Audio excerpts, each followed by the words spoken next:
ganacsiga ugu fiican وانا اسكول فرطا او waa inaad اسلامي iskuul fidata oo islaami ah لا اله الا الله iskuuladan islaamiga ah ha laga daayo noocaas wadaadow horta ilaahay ka cabso ilaahayna u toobadkeen wixii horay u dhacay oo ka dhacay ilaahay inuu uga toobad keeno ninkii maantay madaaris islaami ah gacanta ku hayo oo diina lagu baranaa leh oo xadiis lagu baranayo oo wax lagu baranayo oo asalkii sadaqa uu soo aruuriyay ay tahay waxaan kula talin lahaa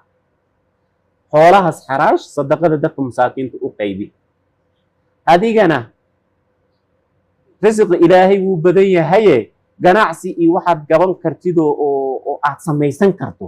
oo shakhsiyadaada sameey waa haddii aad sadaqa aad aruurisay oo aad masaajid baalkii maxay ahayd madrasa aad ku dhistay oo aad tiray madrasadan diini waaye oo saas ay xoolihii ay ku kabceen oo maanta taajir yani meel kastaba oo ay iskuul hebel leeyahay xoolahaasi xaaraan waaye xoolo sax ma aha haddaad rabtana baaritaan sameey adoonna ma aragtaayo ii arkin inaan target kuga ahay adoonna ii arkin inaan ahay firqa gooni oo hadda soo baxday Soomaali waa aqaana qofku markii xaq loo sheego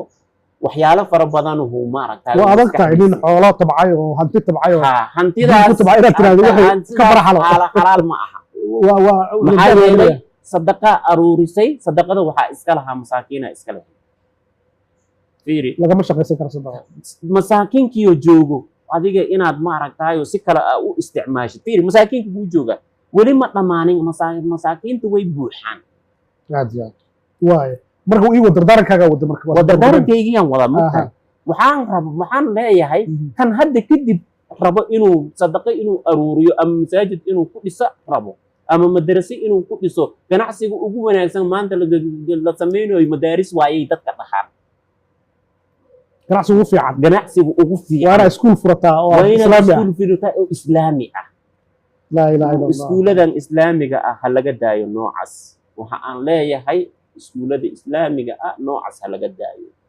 marka qofka waa inaad micnaha ii sheeg adiga ilaahay aad u toobad keentan ilaahay dartiisa waxaan leeyahay wadaado ilaahay dartiisa uga tag marka iskuul islaamiga ayaa noo furaya marka yaa rabtaa inuu noo furo iskuul islaami haddaad awoodo jeebkaaga inaad ku furto free adad wax ku dhigto magaalada Nairobi iskuulal yani madaarisa islaamiga ka jira jamciye khayriya ka jirtay alxarameyn iyo waxba ka jiray macallimiin